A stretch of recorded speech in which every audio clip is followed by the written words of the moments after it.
주님께서 여러분과 함께 또한 사제의 영과 함께 루카가 전한 거룩한 복음입니다. 주님 영광 받으소서. 우리 가운데에서 이루어진 일들에 관한 이야기를 엮는 작업에 많은 이가 손을 대었습니다. 처음부터 목격자로서 말씀의 종이 된 이들이 우리에게 전해준 것을 그대로 엮은 것입니다. 존귀하신 테오필로스님, 이 모든 일을 처음부터 자세히 살펴본 저도 귀하께 순서대로 적어드리는 것이 좋겠다고 생각하였습니다. 이는 귀하께서 배우신 것들이 진실임을 알게 해드리려는 것입니다. 그때 예수님께서 성령의 힘을 지니고 갈릴레아로 돌아가시니 그분의 소문이 그 주변 모든 지방에 퍼졌다. 예수님께서는 그곳에 여러 회당에서 가르치시며 모든 사람들에게 칭송을 받으셨다. 예수님께서는 당신이 잘하신 나자렛으로 가시어 안식일에 늘 하시던 대로 회당에 들어가셨다. 그리고 성경을 봉독하려고 일어서시자 이사야 예언자의 두루마리가 그분께 건네졌다. 그분께서는 두루마리를 펴시고 이러한 말씀이 기록된 부분을 찾으셨다. 주님께서 나에게 기름을 부어주시니 주님의 영이 내 위에 내리셨다. 주님께서 나를 보내시어 가난한 이들에게 기쁜 소식을 전하고 잡혀간 이들에게 해방을 선포하며 눈먼 이들을 다시 보게 하고 억압받는 이들을 해방시켜 내보내며 주님의 은혜로운 해를 선포하게 하셨다. 예수님께서는 두루마리를 말아 시중 드는 이에게 돌려주시고 자리에 앉으시니 회당에 있던 모든 사람의 눈이 예수님을 주시하였다. 예수님께서 그들에게 말씀하기 시작하셨다. 오늘 이 성경 말씀이 너희가 듣는 가운데에서 이루어졌다. 주님의 말씀입니다. 그리스도님 참여합니다. 평화를 빕니다. 평화를 빕니다. 새해 들어서 첫 주일날 제가 주보에 새해 복 많이 받으십시오 라는 메시지 적었던 거 기억나시나요? 아브라함 얘기 들었죠? 아브라함에게 하느님이 너는 복이 되어라 이렇게 말씀하셨다고. 그래서 복 받지만 말고 복이 되어 주십시오. 여러분을 복을 만들어 가십시오. 이렇게 얘기했지 않습니까? 근데 새해에 우리는 지붕이 이렇게 무너졌습니다. 포춘이 아니라 은포춘하게 지붕이 무너졌습니다. 그런데 새해 복 많이 받아야 되는데 새해 좋은 일만 있어야 되는데 지붕 무너지면 불길하지 않습니까? 불행하지 않습니까? 그런데 우리는 전화, 위복, 화를 좋지 않은 상황을 복이 되게 만들고 있습니다. 이게 바로 새해 복 많이 받는 거고 우리가 복이 되는 건데 어떤 상황이 벌어졌냐면 제가 성탄 미사를 드리고 그 다음 월요일부터 한 3일간 어디 다녀왔거든요. 쉬다 왔는데 성당을 쉬는 날이 목요일까지였는데 제가 이제 수요일 날 일이 있어서 성당에 나왔습니다. 혼배가 있었습니다. 6개월 전에 예약했던 혼배고 또 저 동부에서 시댁 어른들이 이제 오시는 날이었고 그래서 이제 스케줄을 조절할 수가 없어서 성당이 쉬지만 제가 와서 이제 혼배 전례만 해드리려 왔는데 저게 다 무너진 겁니다. 비가 새서 다 지금은 뭐 그냥 조금만 구멍만 이렇게 예쁘게 나 있지만 그때는 막 엉망이었습니다. 바닥도 다 엉망이었고 11시에 관면 온배인데 난리가 난 거예요. 결혼식 하는 날인데 그래서 정신이 아득해서 얼른 빗자루로 쓸고 대충 이렇게 하고 저 혼배를 치렀습니다. 그래서 그 하객들이 걱정할까봐 걱정하지 마십시오. 아무리 저렇게 비가 오고 천정이 무너져도 우리의 이 거룩한 예식은 방해할 수 없습니다. 이렇게 얘기하면서 그 통역해 달라고 그 참석한 하객한테 이제 얘기했더니만 그 사람이 뭐라고 통역해 주냐면 Don't worry 이러고 하는 겁니다. 나는 아주 아주 품위 있게 아주 전례적으로 거룩하게 얘기를 했는데 Don't worry 이러는 마치 그 TV에 보면 그 대하 드라마에 보면 전하 성은이 만극하옵니다 이러면 밑에 자막이 영어에 뭐로 나오냐면 땡큐 이렇게 나오거든요. 그런 느낌. 그래서 아무튼 이제 혼배를 치르고 같이 점심을 먹고 이제 와서 이렇게 보니까 막막한 겁니다. 도대체 이걸 어떻게 풀어야 될지. 아무도 없는데 성당 쉬는 날인데, 그래서 어쩔 수 없이 쉬는 날이지만 사무장님한테 연락하고 또 성정 관리하시는 우리 분과장님께 연락해서 얼른 수습을 했습니다. 수습하고 이제 이 그 뭔가 쉬웠죠. 물이 계속 떨어져도 의자가 상하지 않게, 성당이 상하지 않게 또 대야 같은 거 받쳐놓고. 비참하더라고요. 그 마치 그 단칸방에 새들을 사는데 빗물 새는 것 같이. 그래서 고민을 하고 있는데 우리 교우들이 그때 또 때마치 코비드 19 오미크론이 막 번져가지고 아이들이 이제 감염이 되니까 어른들이 못 나오는 상황이었거든요. 근데 성당에도 못 나오신데도 불구하고 이 상황을 제가 사진 찍어서 성전관리위원회에 올리고 사목위원회에 올렸더니만 그분들이 이메일로 교구랑 연락을 취합니다. 그리고 또 보험회사랑 연락을 취합니다. 그리고 업체랑 연락을 취합니다.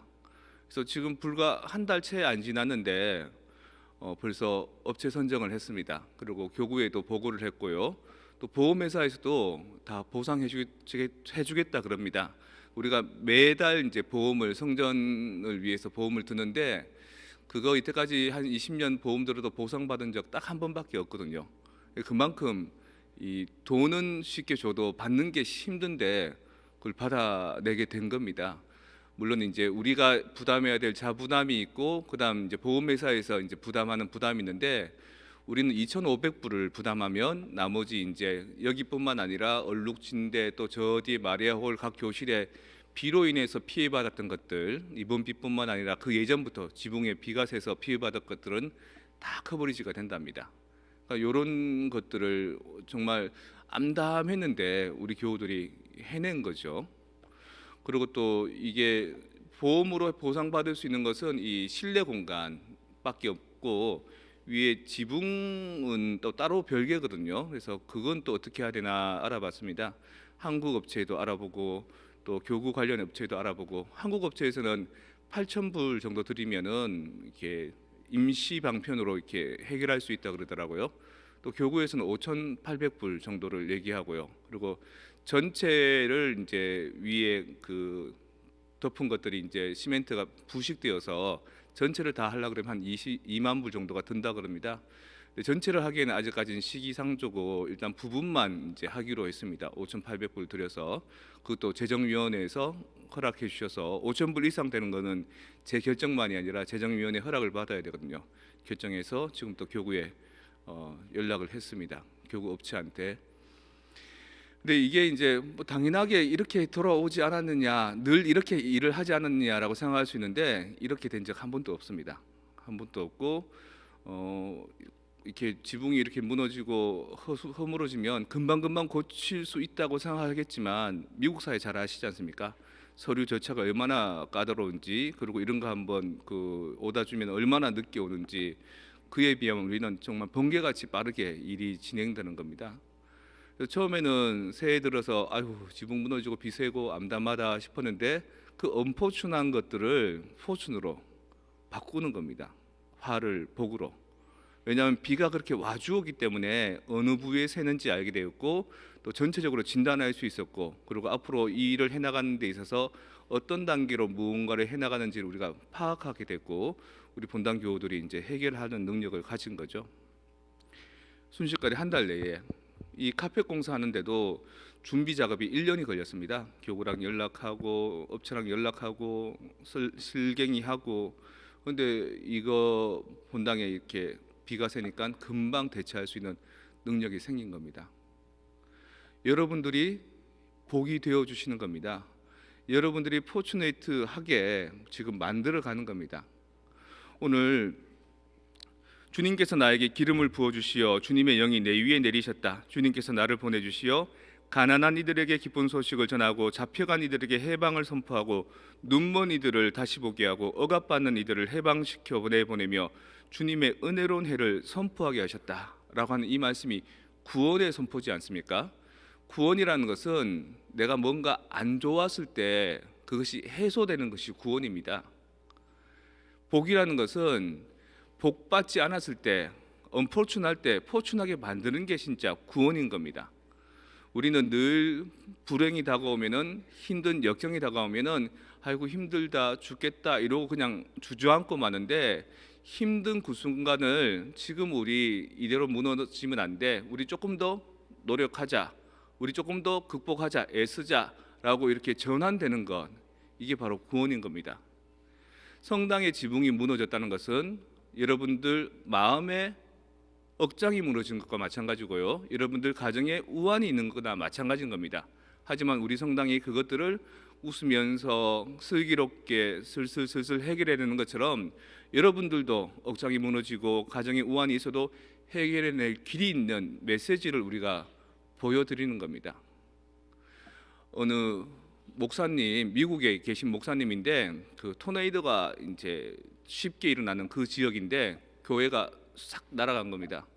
어떻게 해야 되냐 고민하고 있는데, 다음 주 곧 돌아올 주일날 어떻게 해야 되냐 고민하고 있는데, 그 목사님이 차를 타고 오라 그래라, 그리고 차 안에서 예배 드리라 그래라. 나는 그 차로 영화 보는 거 있지 않습니까? 그것처럼 그런 시스템을 마련해서 내가 앞에서 설교할 테니까 차 안에서 각자 예배하자 그래라. 그래서 드라이브인 그 예배를 시작했다는 겁니다. 그게 미국 사회에서 처음 시작이었고, 그걸 통해서 그 교회가 엄청나게 그 세를 불렸다는 거죠.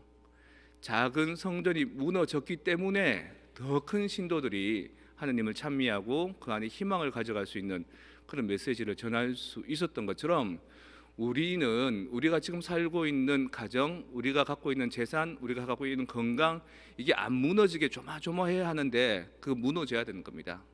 역경이 닥쳐야 되고 어려움이 닥쳐야 되고 시련이 와야지만 도대체 어디가 문제인지를 해결하고 진단하고 능동적으로 복을 만들어갈 수 있는 겁니다. 여러분, 오늘 주님께서 이 회당에서 사람들에게 복음을 선포한 것, 구원을 선포한 것이 여러분들의 일상 안에서 오히려 전화위복이 되는 은총을 체험하는 계기가 되었으면 좋겠습니다.